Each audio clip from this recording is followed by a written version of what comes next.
Greetings, YouTubians, and welcome back to Wayne Sharp World, where it is Monday. It's been a while, so it's time for another episode of Wayne Sharp Week, highlighting the knives that are going to be in my pocket throughout this coming week. Also have a few little goodies for you. You know, it's been a while since between my honeymoon, and I kind of just gave the Wayne Sharp Week a little rest for, I don't know, 2 or 3 weeks. Not very long, but sometimes they get a little repetitive. Let me know what you guys think. Do you still enjoy watching these? Do you want me to keep bringing them on? If not, I will put them in timeout for a little while, but let me know. If you like them, I'll keep them coming your way.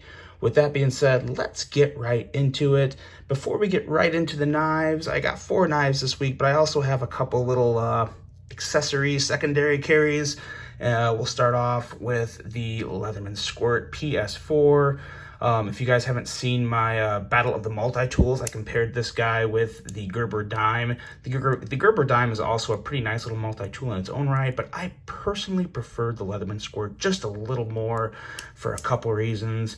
One being the pliers. They both have pliers. I like these pliers a little better, as well as this blade. A surprisingly slicey little blade with, nothing special, very mediocre steel. I don't even know exactly what the steel is. I think I may have listed it on the review, but regardless, just a nice little beater blade for small tasks, and got a lot of other cool stuff on it, but I really do like this, so I'm throwing this back in the pocket this week, the Leatherman Squirt PS4, as well as the Lynch clip. It does have a Lynch clip on it, but it's the Lynch Free Pass, or I can't remember the exact name of it. It's a Lynch Prybar. It's a Lynch Prybar. It works really, really nice. I dig this guy into some pretty nasty little prying situations. It does just fine. Carries in the pocket like a dream, of course, with the Lynch clip and how thin it is. You really forget you have it.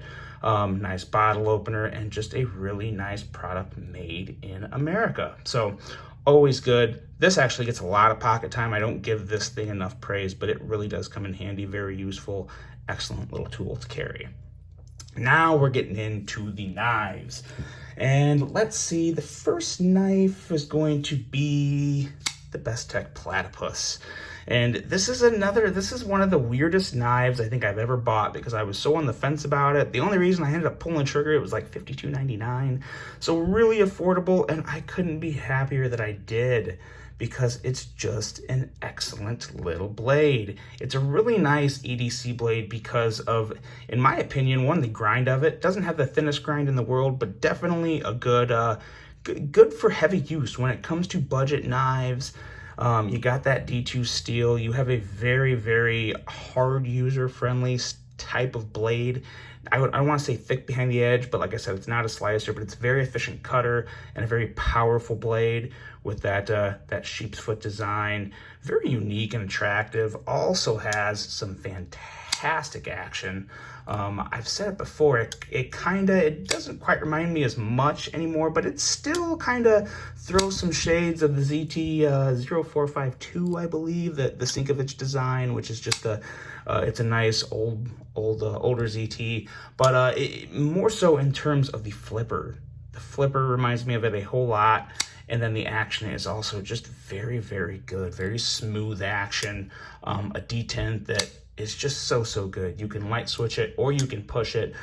Light switching works really good, but I always, whether it works better or not, I just always go for the push button. I don't know why, but the light switch is actually very effective on this guy as well. Very nice ergo, is very comfortable handle, like the multicolored G10, and really it's just a good knife. It's not the lightest knife in the world, not the thinnest knife in the world. It doesn't really excel in any area. It's just a very solid overall knife. It's good at everything. So always a nice one to throw in the pocket, the Bestech Platypus. Next up, we have the QSP Gannet. This is another year of QSP that's been very impressive. They've been throwing blows back and forth with Civivi this year. I think Civivi may have the upper hand just a little, but QSP has dropped some heat this year, and this is one of their best models of the year. Just a fantastic front flipper, excellent ergos, beautiful blade shape, very slicey with that full flat grind, not the thinnest stock in the world, but I tell you what, they put a pretty decent edge behind that, and just a great little EDC carry. Really love the horizontal, I guess you could say, like hand rub. Yeah, it's kind of mimics the appearance of a hand rub blade, even though it's not hand rubbed. But it just looks really good. Like this a whole lot. Like the action more than anything on this guy. Oh, it's so smooth. You don't really feel the bearings a lot when you're letting this guy close. It's pretty quiet. And it's just a very fun knife to fidget with, for a bigger blade too. Sometimes the bigger front flippers can be, I don't want to say cumbersome, but they can be a little, not quite as fidget friendly or smooth and fun to fidget with as a small front flipper, something like a Civivi McKenna or whatnot. But this is, so it's really good in that respect. It's got the snakeskin micarta, which is cool, but then combined with carbon fiber, I still haven't quite figured that out yet. I've stopped trying to figure it out. But nonetheless, it has grown on me to where I don't mind it. I actually kind of like it. Can't wholeheartedly say that, but it's okay. It's not something I'm going to keep complaining about.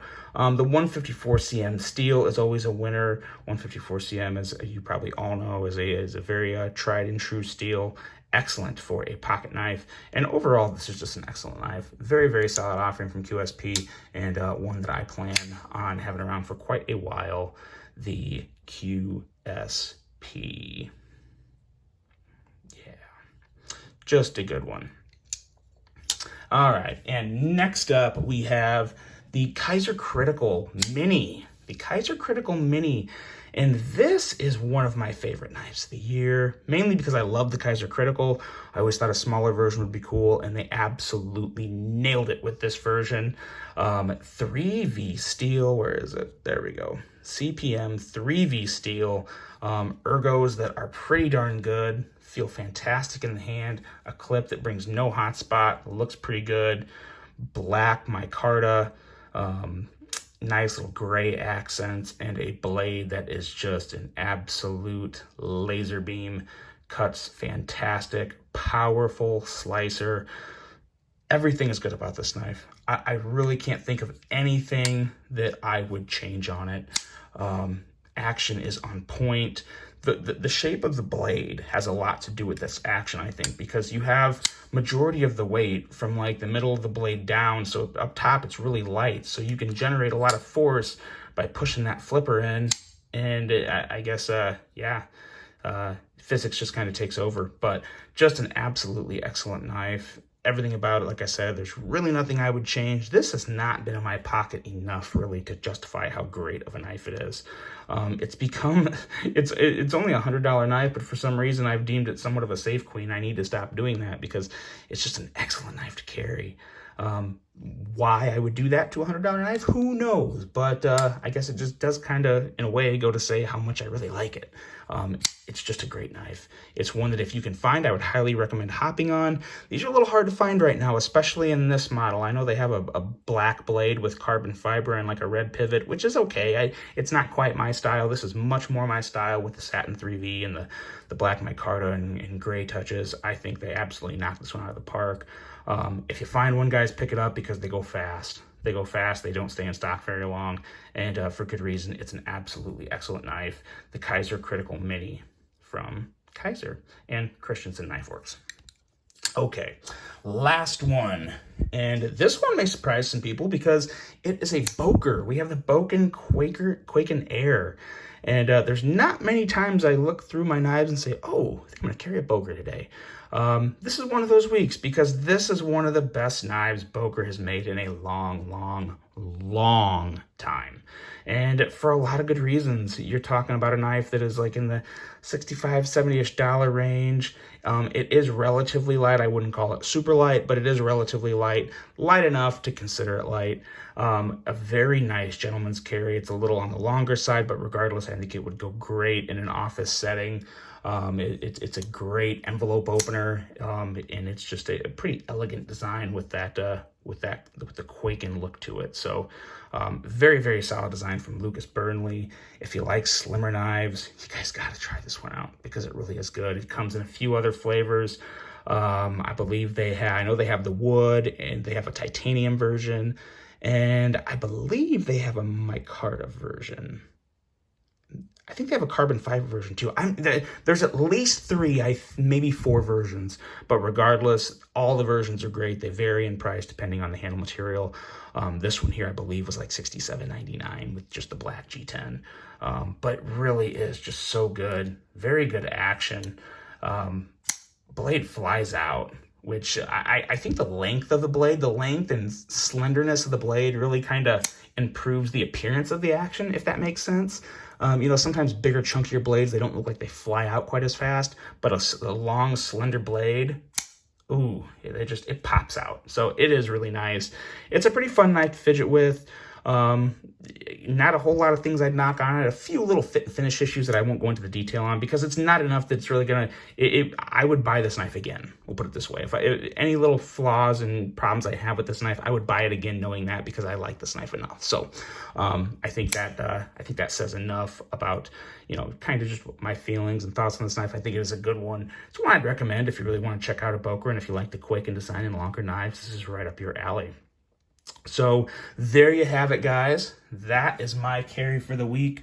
I'll put them back up here for a second to give you, wow. It is really not that hard to deploy the Mini Critical, let me tell you. Slippery fingers this morning. But there we go. Let me know what you guys think. Let me get these all laid out. And there you have it. So let me know what you guys think. What is in your pockets this week? Hope you guys all have a safe, productive week. And until the next one, I'm out.